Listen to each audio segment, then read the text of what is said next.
Hey, so hello to all of you. So we're going to finish up the nervous system today. Okay. Once we get the nervous system done, we only have the endocrine and the excretory left, and then we're going to talk a little bit about how they communicate together. But I mean, not very much left in the course, as you guys know. We'll be finishing up probably. Let me just take a look at our dates here. So we have our exam on, I believe it's the 27th right here. Okay, so here we are right here. So we are going to keep doing curriculum here, here, and then we'll finish up on the 15th. Okay, so we'll probably actually finish up on the 14th.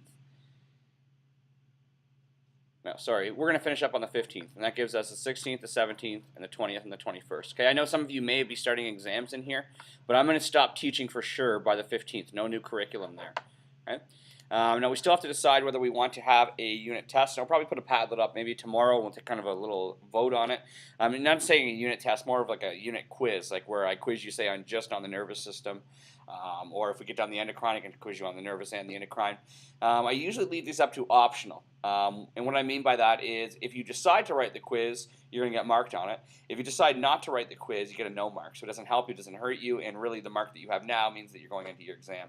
So I just had to finish up marking up your genetics tests, and I'll get those marked and then get back to you, and then you'll kind of know your mark, and then you can kind of determine, well, do I want to go into the exam with this mark, or do I want another assessment and I can change my mark? Okay, so those marks should be coming out to you shortly. So let's go through our last area, the PNS. So we just went through yesterday the central nervous system, the brain and the spinal cord, and now we're going to be talking about the peripheral. And again, the peripheral is a little bit, there's more to it than I find than the CNS. So let's go through it today, and again, email me with any questions that you have. Today's real focus is I want to get you through the PNS, and I want to make sure that you did everything yesterday. And you know, when you do everything yesterday, some things that you may want to do is like doing some summarizing, because I know you labeled all the parts and the functions of the brain. But some good kind of test questions would be like, well, say you have a stroke in the frontal lobe, and a stroke in the frontal lobe means you're going to lose all your capabilities in your frontal lobe. What does that mean is going to happen to that person? So you should be able to tell me, well, what's going to happen to them? Are they going to lose their ability to communicate? Are they going to lose their ability to see things? Are they going to lose their ability to talk? You know exactly what's going to happen to them. And what if you have a stroke in the parietal lobe, or the temporal lobe? You know, what's going to happen to you? Okay. So those are good things, kind of questions to go over and make sure that you're reviewing that material. So let's go into the PNS today. So the peripheral nervous system. Okay. So most times with the peripheral nervous system, okay, you're going to go through this sequence. You're going to go the sensor, which is going to be in the peripheral nervous system, back to the CNS, which is going to be your control center, and then to your effector, which is also going to be in the peripheral nervous system. And again, these are feedback loops, right? Our feedback loops work on a sensor, controller, and effector. And most of the time, the PNS is going to be both the sensor and the effector. Okay? There is a few rare times that that the CNS is the sensor. And we talked about that yesterday, where sometimes the sensor is actually in the CNS, so we'll just go CNS to CNS to PNS. But most of the time, you're going to have the sensor in the PNS, the controller, the central nervous system, and then the effector and the PNS. Okay. All right, and then the other thing, the big thing, is just the communication between the brain and the spinal cord and the rest of the body. It kind of connects everything together. So this is a very good figure. I would expect you to be able to draw this out, this figure, where it's kind of the organization of the nervous system. I crossed out these sensory and motor, so I wouldn't really expect you to know this. But if you look, the central nervous system has only got one box. Okay? Because there's not very much to it.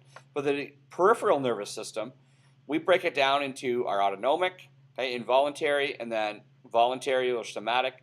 And then within the autonomic, we have the sympathetic, arousing, and the parasympathetic, calming. Okay? So, I would be able to regurgitate this chart. It's a really good way of organizing how the nervous system is. Okay, so let's talk about the main purpose of the PNS is to allow communication between the sensors, organs, glands, muscles, effectors, and the CNS.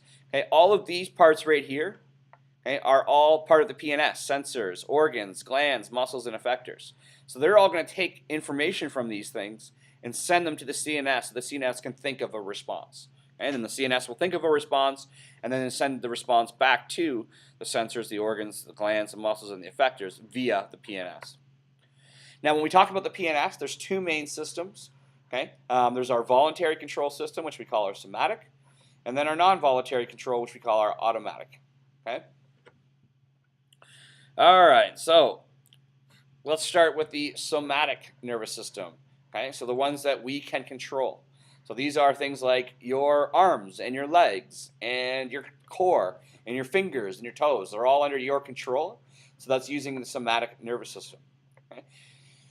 All right, so a key thing is we want to be able to sense kind of an impulse from the beginning all the way back to the effector. So first of all, we have sensory neurons that are in the skin and the tendons and the muscles. So if we look here, we've got a sensory neuron right here, and here's your skin.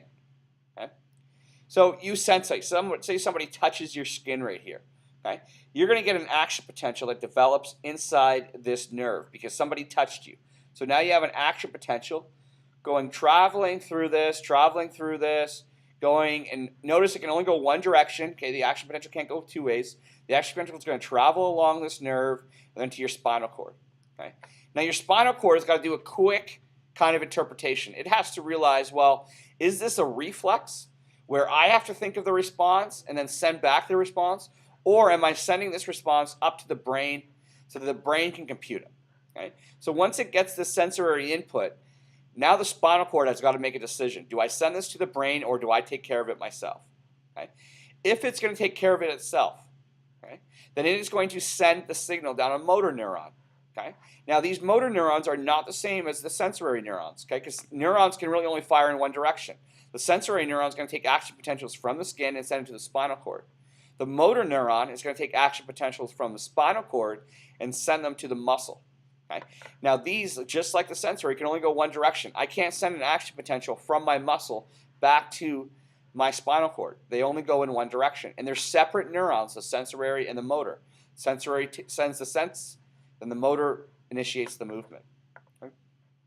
Other key things about the somatic nervous system, all the neurons are myelinated. Okay? And this makes sense. If you're going to have a signal sent from your brain, way up here all the way down to your toes, you want that signal going really quickly. And that's a gigantic distance to travel. So you're going to myelinate all of these nerves so the signals get sent extremely fast. Okay? Each nerve in the somatic PNS contains both sensory and neuron. Okay? So each one in the PNS is going to have a sensory and then a neuron, and that's specifically for the somatic. Okay? And the location of the nerve control determines its control. Okay? So we just went through the somatic. Now let's go through the autonomic. Okay? And I think before I accidentally called it the automatic. Okay, there's a typo there. That should be autonomic. So the autonomic. This is going to be broken down to a lot more in depth, the autonomic. So when a stressful situation arises, the body will start to automatically making adjustments to limit the effect of that stress. Right? The body's adjustments that are not under voluntary control and are regulated by the autonomic nervous system. When you make those adjustments to the stress, you do it automatically. You don't have to think, oh, I better speed up my heart rate. Oh, I better speed up my lungs. Okay? It does it automatically. Okay? So the autonomic nervous system is controlled by the hypothalamus and the medulla oblongata. Okay? Two things that you definitely want to know. What's controlling this autonomic nervous system? It's the hypothalamus and the medulla oblongata. These are controlling of whether or not you're stressed or not. These are the sensors of that. Okay? Its effectors are the glands, like the cardiac and the smooth muscle. Right? Now, it has to be smooth muscle, because if you've taken, say, exercise physiology, you know that smooth muscle doesn't fatigue. Okay? We're not going to build up lactic acid in smooth muscle very easily. And we have to have that. We can't have our cardiac or our heart fatiguing. We can't have our lungs fatiguing. Okay? We can't have our arteries fatiguing or certain muscles fatiguing. So any muscles that we cannot have fatiguing, we make out of smooth muscle. Okay? And they're all the ones that are under non-voluntary control. Other ones, like our biceps and our triceps, they're under skeletal muscle, and they can fatigue because if my bicep gets tired, I'm not going to die. Okay? Now, there's two subgroups to the autonomic, and they oppose each other, the sympathetic and the parasympathetic. So sympathetic is fight or flight, and then parasympathetic is sit and digest. Okay? And we'll talk about these two in a second. But just kind of relaying the idea of the nerve-to-nerve communication to this autonomic sympathetic system. When the system becomes active with a full body encounter or a stressful, so because we're stressed, we're going to activate the sympathetic. Okay? Once stress is detected by the body, will body prepare to either run or fight, both of which need a boost of muscle activation. So the initial boost of muscle activation. So say someone says, you know, I'm going to kick your butt, or you feel like you're going to get murdered or something like that. You're going to get an instant boost to your muscles. And what's going to happen is an action potential is going to come down, okay, through your PNS, and it is going to end on, say, muscle fiber. So pretend this is a muscle fiber. Okay. Well, inside, this action potential is going to come down. The action potential is going to be converted to a chemical message, like we talked about before. The chemical message being a neurotransmitter. Okay. And the neurotransmitter that's going to give you a boost to your muscles is norepinephrine. Okay. So it's going to be released into this synaptic cleft. The muscle is going to get that norepinephrine, and it's going to give you an initial boost. Okay. Now, the second muscle boost is going to be provided by the sympathetic nerve, sending an impulse to the adrenal gland to release epinephrine and more norepinephrine, both which will provide the muscles with more energy. Okay? So the second thing that's going to happen is your CNS is going to send a message to your adrenals, and your adrenals are just on the top of your kidneys. They're not part of your kidneys. They're on top of them. Okay? So you get a nerve impulse down to your kidneys. So an action potential gets sent down to your adrenals. Sorry, not your kidneys, your adrenals. That action potential ends on a gland.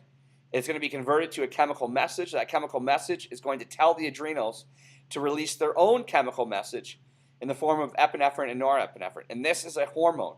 Okay? We're going to get into this. This is the next topic we're going to have. These are hormones, or the endocrine system. So now the adrenals are releasing a hormone from a signal from the nervous system. Okay? And this epinephrine and norepinephrine are going to tell all your muscles to become stronger and to work a little harder. Now, the other things that's going to happen when we get stressed out is other parts of your body are going to shut down. So to make sure that you have enough oxygen and glucose for your muscles and for your heart and for your lungs, we're going to shut down all the non-essential systems like our digestive and our urinary. Okay? So all of those systems we don't need if we're going to be running away. We don't need to be processing food at that point. And we also don't need to be trying to create urine. So we stop all of those other processes that aren't essential and really just do our fight or flight. Okay. Now, if you have anxiety, so a lot of us have anxiety. I myself have anxiety. Okay. And it's caused by the body's overactivation of the sympathetic nervous system. People who have anxiety have this activated too often, right? And it's causing you to feel, anxious. Okay? And when you feel anxious, all of these things happen. Your heart speeds up. Your breathing speeds up. Okay? You stop secreting. That's why stress causes you to gain weight. It's because you shut down your metabolism when you're stressed. Okay? And people who have anxiety have this activated way too much. Okay? And they don't have this activated enough to bring them down. Okay? Now, it's not necessarily a bad thing. Okay? Because although the body feels stressed all the time, and even when stressors are not present, it can lead to goal-driven behavior, as anxious people are often stressed about performing well. Okay? So, Could you call 11205, please? So it's not always a bad thing, okay? And it's estimated that a lot of professionals, 80 to 90% of professionals report high levels of anxiety because, you need it for goal-driven behavior. So it's not always a bad thing. Okay, so now let's talk about the calming effect, the parasympathetic, okay? The ones that us anxious people need to get activated. So the parasympathetic system works to calm and restore the body to resting levels. Right? It is used to conserve energy. You need to use this when you want to go to sleep, okay? Or when you want to just calm down. Okay? This is like what meditation does. This is what yoga does. It's the activation of the parasympathetic. Okay? It's what we call rest and digest. So the parasympathetic uses acetylcholine to reverse the effects of norepinephrine and calm the body. Certain drugs are used to either activate the sympathetic, like caffeine, right, which will cause you to become more awake. And then other ones that are called downers, like Xanax and Valium, will activate your parasympathetic. Okay? Now, both of these are equally important because you don't want to be constantly, overly excited, and you don't want to be constantly, too tired. Okay, so when police want to determine whether someone is on a drug, when the police want to determine if someone's on a drug or border control agency, right? If they suspect that you're on an upper, like something like cocaine, they would be looking at all of these things. Does the person have dilated pupils? Okay. Do they have dry mouth? Is their heart beating extremely fast? Okay, now it could be just beating fast because you're nervous. A cop is investigating you, but it's one of the things they look. Are your breathing rates really high? Okay, all the rest of them they can't really determine. Did your digestive system shut down?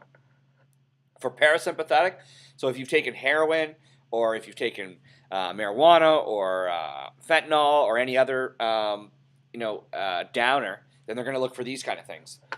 Is the pupil constricted? They have a really small pupil. This is not true for all drugs, but is the flow of saliva increased? Okay. Do they have a really slow heartbeat? This would be in particular for people who are on heroin. Okay. Their heartbeat slows right down, so slow that it can sometimes stop, and that will cause you to have an opium overdose. Okay. And then the rest they can't really control. But police look at these kind of things to determine whether you've taken an upper or a downer, because they know that uppers activate your sympathetic and downers activate your parasympathetic. Okay, so that's it for the parasympathetic. So we're all done the nervous system. And we know you want to review. Tomorrow I'm going to give you an outline of everything we need to know for the nervous system, and we'll also start the endocrine system. Okay, but tomorrow I'll be giving you kind of a summary so you know, well, what exactly do I need to know for the nervous system? And then I can kind of determine whether or not I want to be evaluated on it. So I'll give that out to you tomorrow. And then we'll start the endocrine, and we can probably work our way through endocrine. I wouldn't think we'd want to have any evaluation after endocrine. We still have excretory, but by the time we're done excretory, it'll be so close to exams, I wouldn't imagine you'd want an evaluation. But some of you may surprise me. Okay, so have a good day. Make sure you